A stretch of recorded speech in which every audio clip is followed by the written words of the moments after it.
Debbie Potts, and I have a long PowerPoint slide presentation I've been working on, and I'm going to do it in short videos because I have so much to go into based on listening to all of Dr. Nathan's, well, not all of them. He has so many interviews he's done on nitric oxide. I interviewed him 2 times on my show and read his book, The Secret of Nitric Oxide and Bringing the Science to Life. So I wanted to share with you what I've been learning because that's what I like to do these days. And I'm really want you to pay this forward to somebody else because how many people are struggling with low nitric oxide and they don't know it and how it's connected to so many different symptoms. And we'll go into reasons why and how to fix it. Oh man, we've got a lot to fix. And that's why I appreciate Dr. Nathan Bryan going out on a limb and talking at so many conferences and so many top podcasts. And let's just dive in. So this is part one of many. So I want you to see that we've got a problem here. Part of it will go into, or what I'm going crazy as to how many people are on PPIs and proton pump inhibitors. I've heard of for years, but now I'm having a different clientele that are all seeming to be using them for years. And the FDA, I looked it up, only approved PPIs for short-term use 4 to 8 weeks. Millions of people have been using them for years, and there's spelling error in this slide, without revisiting the root cause of the stomach acid reflux or their symptoms. So long-term use we'll go into later on, linked with risk of nutrient deficiencies, kidney damage, gut microbiome disruption. PPIs were never, even by the FDA, meant to be lifelong, addressing digestion, optimal amount of stomach acid, your microbiome, gut health, and lifestyle factors can often, almost always, reduce the need for indefinite prescriptions. So if you want to get off your prescription drugs that you've been given to treat a Band-Aid, come over and talk to us at the Root Cause Doc and get into our Root Cause Revolution program.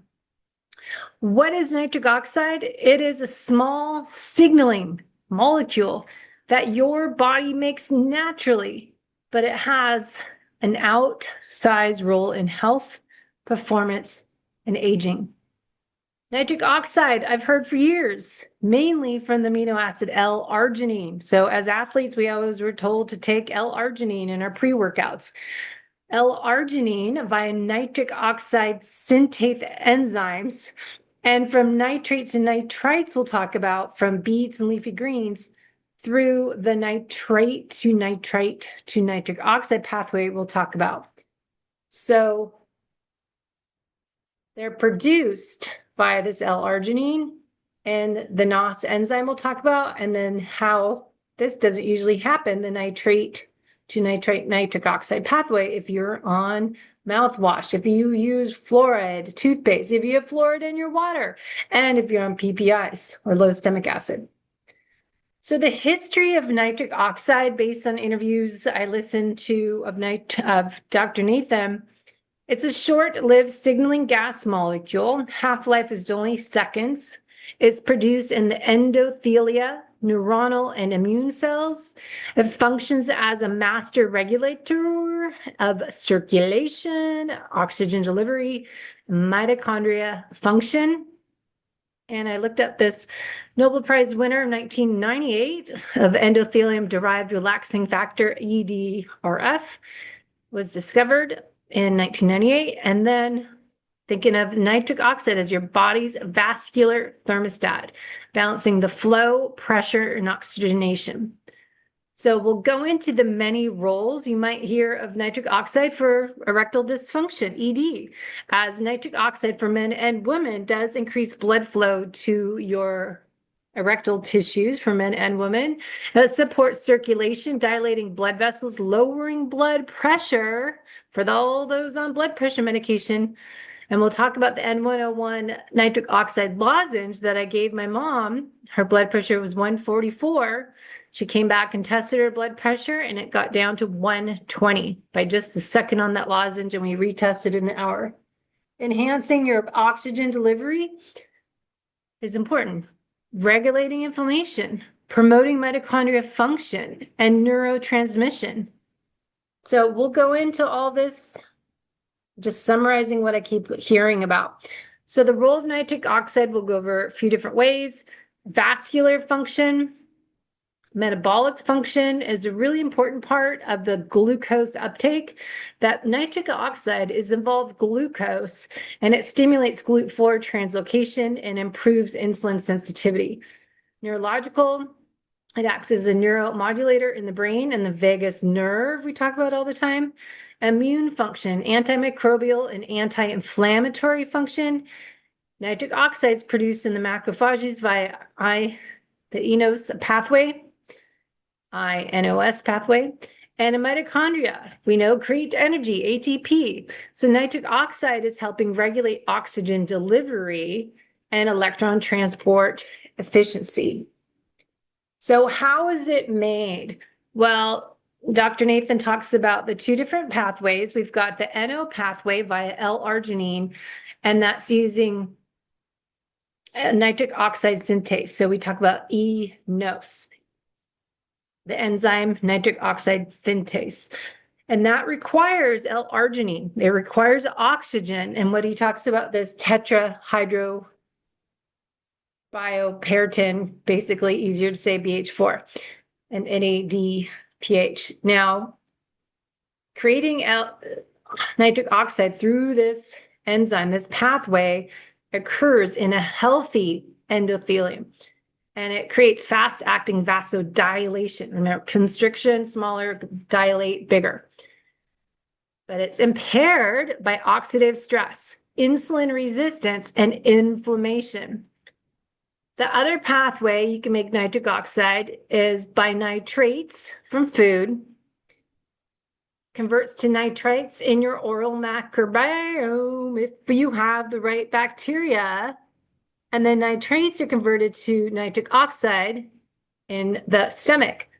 But the problem is, if we don't have the right oral bacteria, we do not convert nitrates to nitrites. Nitrites are to be converted in the to nitric oxide in the stomach, but it's dependent on stomach acid. So functions as backup system when oxygen or eNOS are low, we can convert nitric oxide this pathway. But when we're on antibacterial mouthwash, fluoride, and you've been on PPIs, this backup system is probably broken. So we end up having low nitric oxide production because neither of these pathways are working.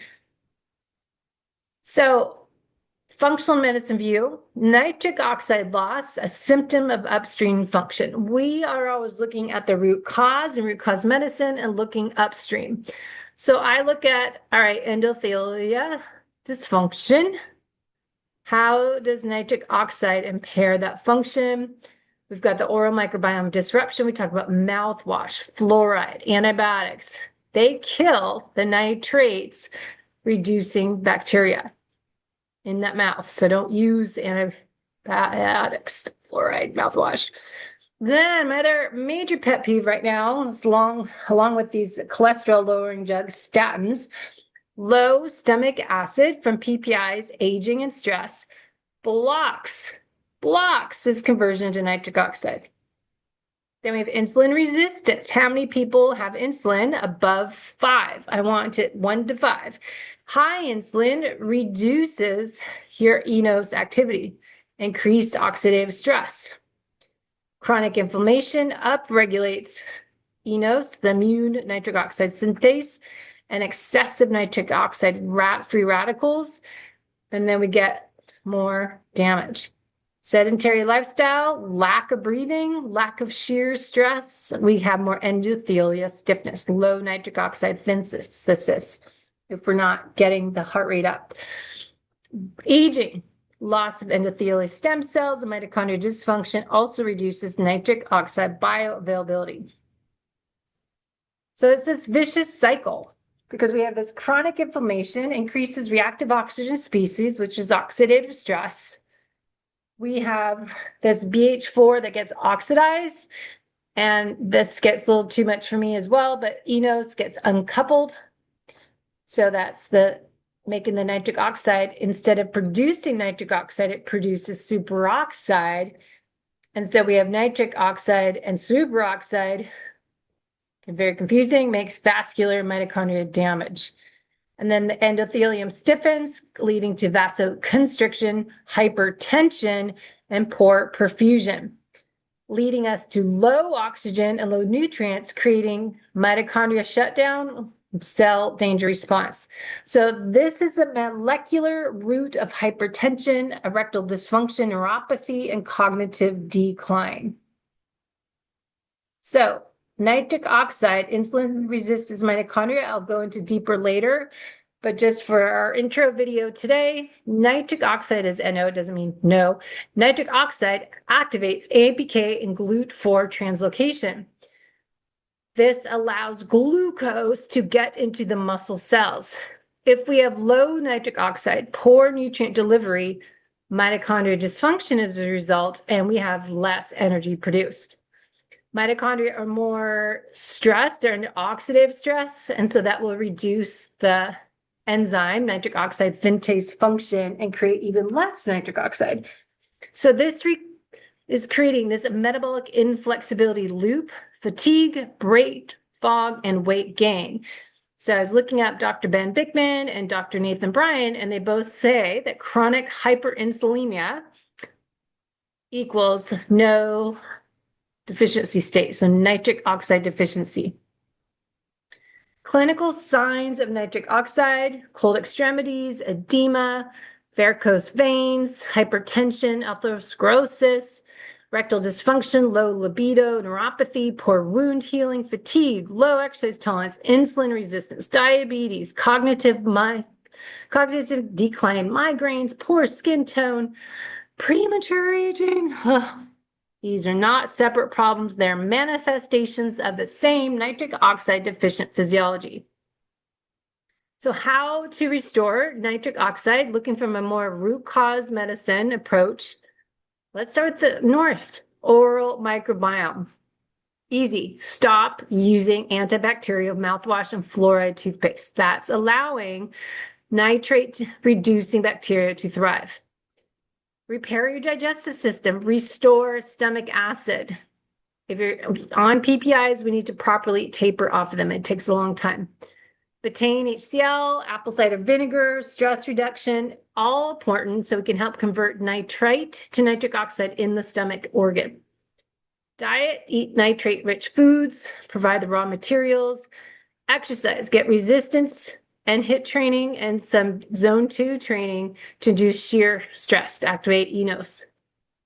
Sunlight, we need some morning sunlight, get some near infrared exposure.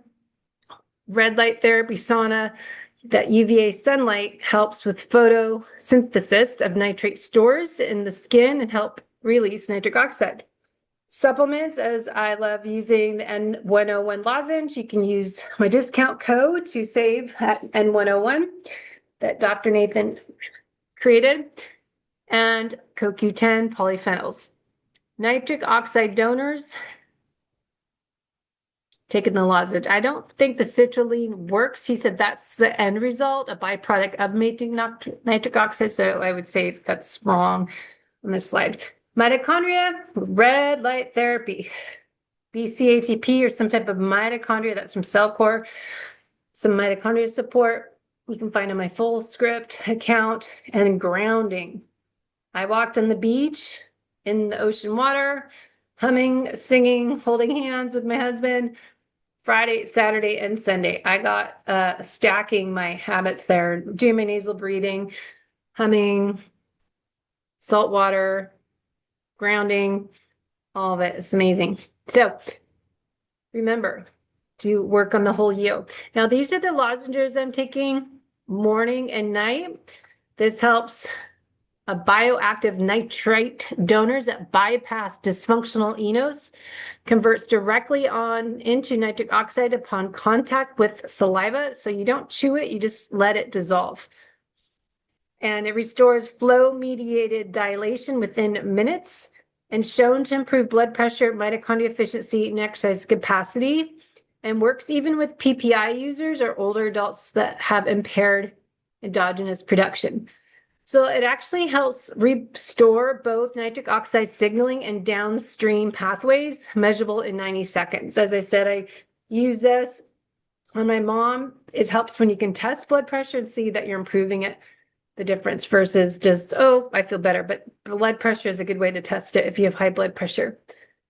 So I look at this, combining it with the holistic method, work on whole body health, hormones and health, stress management, morning sunlight, movement, resistance training, zone 2 to trigger enos, reset circadian rhythm, testing, nutrition, and connecting, consistency, accountability. So think about testing, removing that PPIs the right way. You can't just stop taking them. You will have a bad reaction, guaranteed. Mouthwash, inflammatory foods, get rid of them. Restore your oral microbiome, restore the stomach acid, mitochondrial support, and rebuild endothelial function via movement, nutrition, sunlight, earthing, grounding, and maybe you need the lozenges. And then reassess your energy, blood pressure, heart rate variability, and VO2 efficiency, as I do with the Pinoy kit. So you can't be healthy, energetic, or youthful if your cells and mitochondria are starving for oxygen. Nitric oxide is the molecule that reconnects the dots from breath to blood flow to the brain. Learn more. N101 nitric oxide lozenges. Use my code and try it out. Let me know how you're doing. Next, we'll talk about the reasons for low nitric oxide, going a little bit deeper, and we'll talk about that next time. So let me know if you have any questions, if you tried this out, if you've learned about nitric oxide. And I'd love to hear your feedback as we start getting this information and sharing it with others. So I will continue another day and we'll go over all these symptoms of low nitric oxide and why.